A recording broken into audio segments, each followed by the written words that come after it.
Jean-Henri Dunant. Jean-Henri Dunant. Jean-Henri Dunant. Jean-Henri Dunant. Jean-Henri Dunant. The first Nobel Peace Prize was awarded jointly to Jean-Henri Dunant and Frederick Passy in 1901.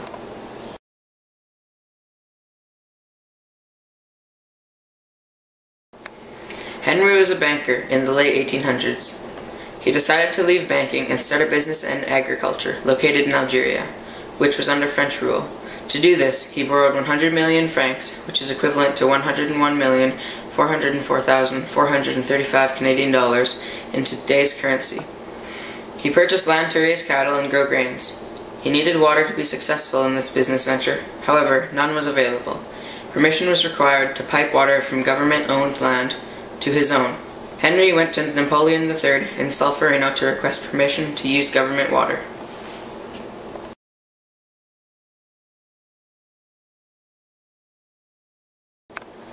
To speak to Napoleon directly, in 1859, Henry traveled to the city of Solferino, located in northern Italy, where one of the 19th century's bloodiest battles was taking place. While there, Henry witnessed this bloody battle. He witnessed a horrific scene of dead soldiers and thousands of wounded left to die in the countryside. He was deeply affected by this.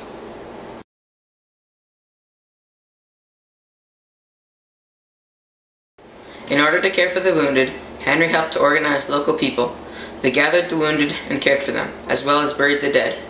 In 1862, Henry documented his experiences by writing a book titled Un souvenir de Solferino, a memory of Solferino.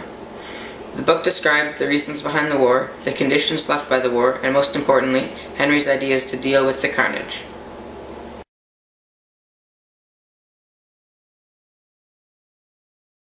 In 1863, upon reading this book, a member of the Geneva Public Welfare Society invited Henry to attend a meeting where he discussed his ideas.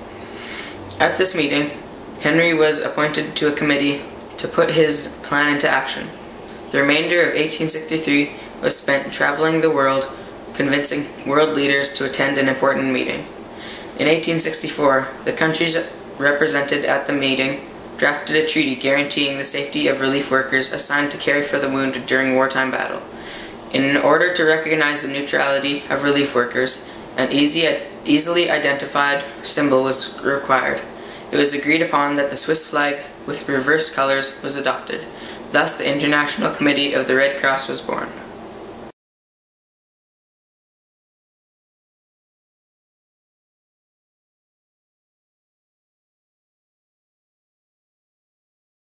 Even though Henry enjoyed great success in his humanitarian work, his business venture failed.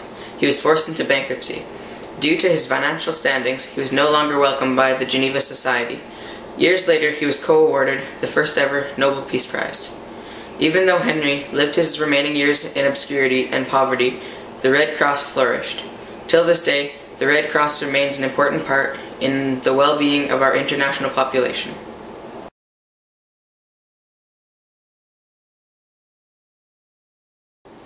The activities of the Red Cross are too numerous to explain in detail, but a few of these activities are health, protecting civilians, reuniting families, water and habitat.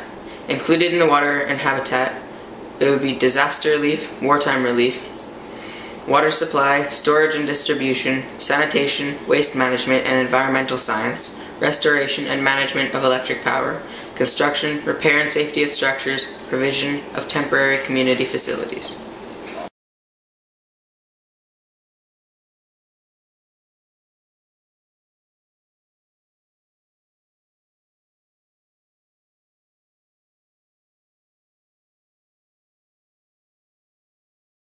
As recent as November 10, 2010, Red Cross responded to Haiti cholera outbreak as fears of cholera in the capital rise.